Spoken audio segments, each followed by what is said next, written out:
Oui, même Monsieur le Président, chère Josiane, cher Claude, à vrai dire, je suis assez dubitatif sur la teneur des dossiers de cette séance et sur le choix délibéré de la date de cette séance. Les questions qu'on est en droit de se poser, c'est pourquoi cette date du 11 juillet? Veut-on faire des points, aborder des sujets mineurs et les écluser rapidement avant les vacances?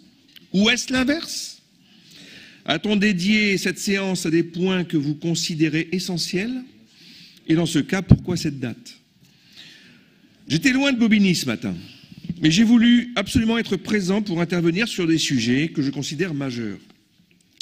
Mais peut-être que l'exécutif départemental considère, comme le gouvernement, que l'écologie n'est que la 5e roue du carrosse. Et au vu du nombre de conseillers généraux qui ont déjà quitté cette séance, je suis assez triste de le voir. Et si nous quittons cette séance, il n'y a plus le quorum.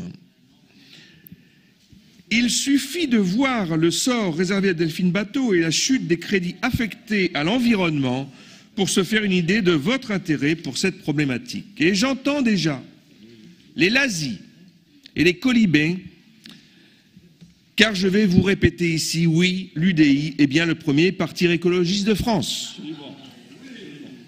À ce propos, je conseille vivement au nouveau ministre Philippe Martin de s'inspirer du Grenelle 1 et 2 porté par Jean-Louis Borloo, du temps où il était gouvernement de la France, qui prenait l'écologie à bras le corps. D'ici quelques semaines, les premiers travaux de Bertrand Pancher en charge du développement durable dans le contre-gouvernement de l'UDI feront verdir de jalousie les écolos de façade de la majorité. Claude, tu m'as qualifié la dernière séance, enfin c'était au repas, de premier écologiste de France. Ben, je suis présent ce matin et je me sens coupable d'y être, au regard du bilan carbone nécessaire à ma présence ce matin, des centaines de kilomètres parcourus pour venir intervenir. Est-ce qu'on n'aurait pas pu grouper ces sujets lors de la précédente séance? Pour ce qui concerne le projet d'écologie urbaine, la lecture de ce dossier fait apparaître un antagonisme éclatant qui apparaît dans tes interventions, Josiane. D'un côté, une volonté de densifier, la volonté de densifier. Je comprends ici que vous désirez une densification pour tous, et de l'autre, la volonté d'augmenter le nombre de mètres carrés d'espace vert par habitant. Mais est-ce que cela est bien compatible? Heureusement que notre département a été le lieu d'extraction de gypse pendant des siècles, ce qui a pu permettre la sauvegarde forcée de ces zones devenues sanctuaires naturels. C'est en partie grâce à ces zones, identifiées notamment par les associations, que le département a été classé Natura 2000. On peut s'enorgueillir de ce classement. 2500 espèces de faune, de flore, vous dites. Mais comment alors accepter que ces zones sont, pour certaines, en cours de destruction, comme à Rosny-sous-Bois, sur le plateau d'Avron, avec l'installation notamment des Roms? Nous héritons de la Seine-Saint-Denis avec ses sanctuaires naturels et les menaces de leur destruction. Il ne faut pas en rajouter. Le département doit être moteur et garant de sa protection. Ne pas augmenter les coupures urbaines, comme tu l'as rappelé, Josiane, comme vous le précisez. Mais l'urbanisme reste malheureusement la compétence exclusive des maires qui sont souvent plus à l'écoute des promoteurs que du maintien de l'équilibre faunistique et floristique. Cela pose la question du Grand Paris, dont on ne sait plus que dire. Pour revenir au dossier, vous dites page 11 qu'il existe de nombreuses emprises non occupées. Je donnerai l'exemple, par exemple, des parkings de supermarchés sur lesquels on peut urbaniser, les parcelles privées des villes poumons verts dont Neuilly-Plaisance fait partie, qui peuvent être découpées, etc. Et où cela nous mène-t-il? À une région de plus en plus invivable, où transport, réseau d'assainissement sont incapables d'absorber les conséquences de ces excès. Le dernier orage du 19 juin dont tu as parlé, Josiane, a encore donné l'exemple des conséquences d'une urbanisation outrancière. Sur ce point spécifique de la gestion des inondations, je dois reconnaître, et tu l'as dit, la qualité des services de la DEA. Et je remercie ces services ici pour l'aide apportée le 19 juin aux Nocéens qui ont été totalement inondés, mais pas seulement. Les communes de Pavillon-sous-Bois, Aulnay-sous-Bois, et pour lequel Jacques Chaussin est intervenu, enfin en tout cas a posé une question orale, Je plaide ici encore une fois pour l'obligation de la retenue à la parcelle, à l'utilisation des cuves individuelles afin de limiter les conséquences de ces épisodes qui seront, n'en doutons pas, et comme tu l'as précisé, de plus en plus fréquents. J'attends avec impatience la séance consacrée à la transition énergétique proposée par notre collègue Hervé Bramy et à laquelle je souscris totalement. En page 12, vous parlez du cumul de l'exposition aux nuisances. Et cela est certain et est à mettre en relation avec le nombre plus élevé de pathologies graves dans notre département, le cancer dont tu as parlé, Josiane. Et on peut reparler ici du risque avéré des ondes électromagnétiques en tout genre que nous recevons chaque instant. On peut et on doit limiter ces émissions, par exemple en utilisant le courant porteur, en lieu et place du Wi-Fi dans les bâtiments publics, les écoles, les crèches, en limitant la puissance des antennes relais pour les GPS, pour les réseaux GPS, quitte à multiplier le nombre de ces antennes, en enfouissant les réseaux de lignes très haute tension qui ont été, je le rappelle encore ici, classés cancérogènes par l'OMS et à propos desquels je m'étais exprimé lors de la dernière séance. En limitant les zones d'exposition au bruit, comme les chemins de fer, et je pense notamment ici à Drancy, au stationnement des wagons toxiques, et pour lequel Stéphane Saini avait posé une question orale. Toutes ces expositions nuisent à la santé de notre concitoyen, tout doit être absolument mis en œuvre pour y remédier. En page 19, vous dites que le département doit devenir le terrain de l'innovation, de l'expérimentation. Je souhaiterais savoir combien de véhicules électriques sont utilisés par les agents du Conseil général. Trouve-t-on des bornes de recharge électrique dans tous nos collèges, dans tous nos bâtiments publics?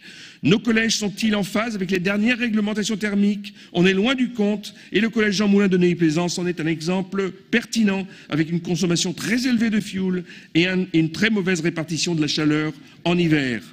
Il ne faut plus parler d'énergie, mais d'exergie. Je vous conseille de lire le dernier article, dans le dernier numéro de Sciences et Vie, l'article concernant cette définition de l'exergie.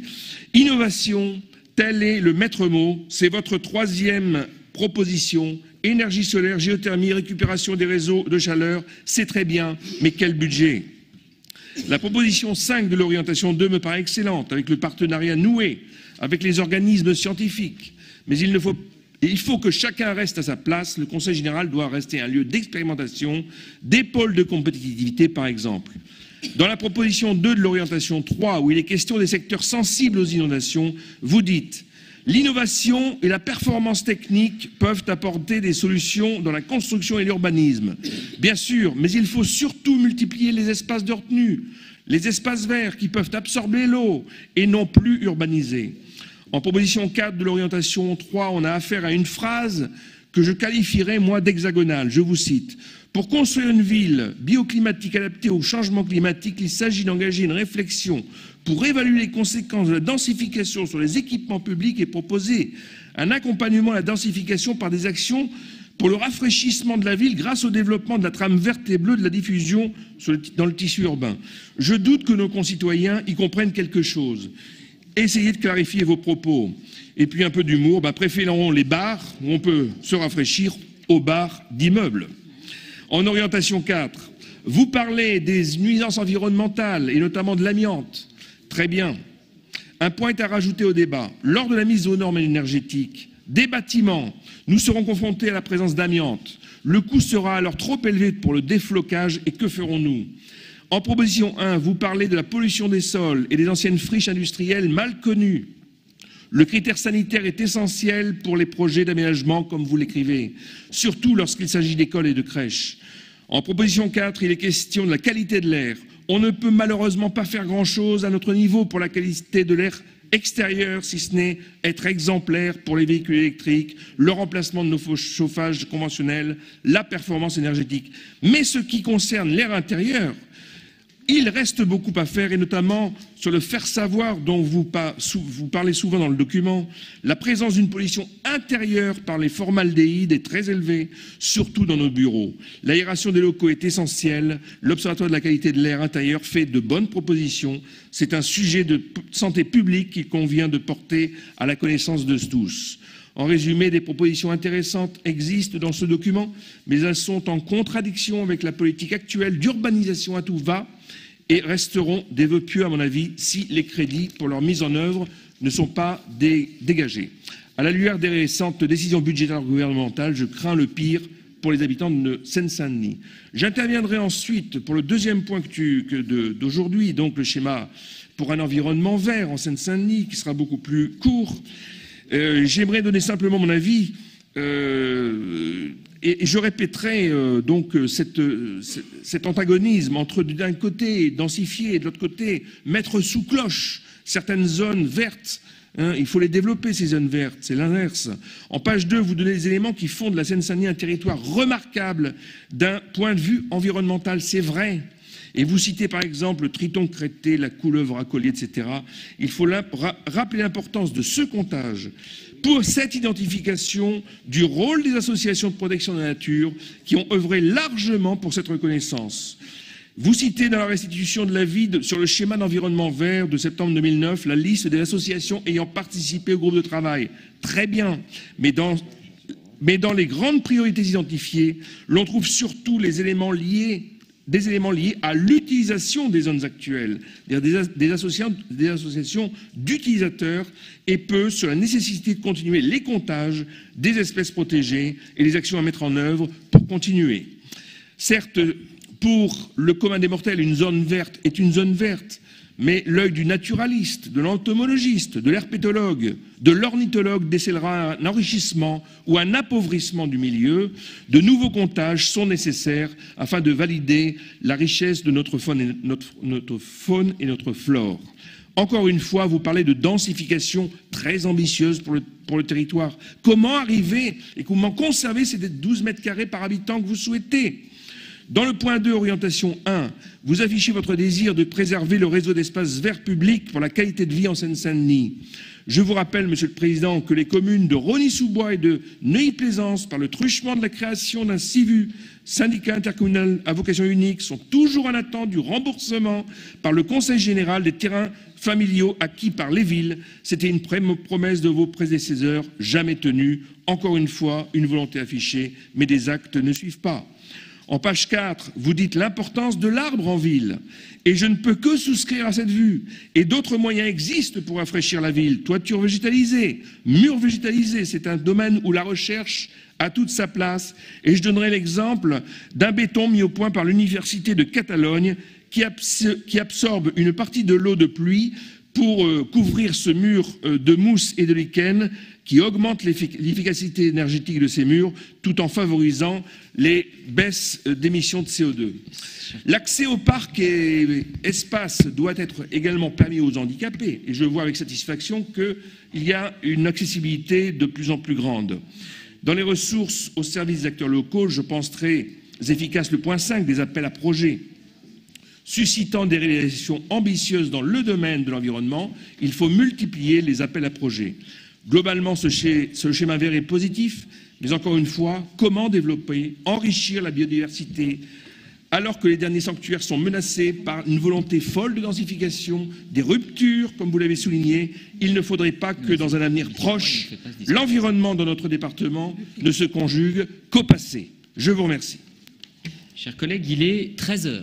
Et il y a encore au moins 3 demandes d'intervention. Donc voilà, je vous indique ça si on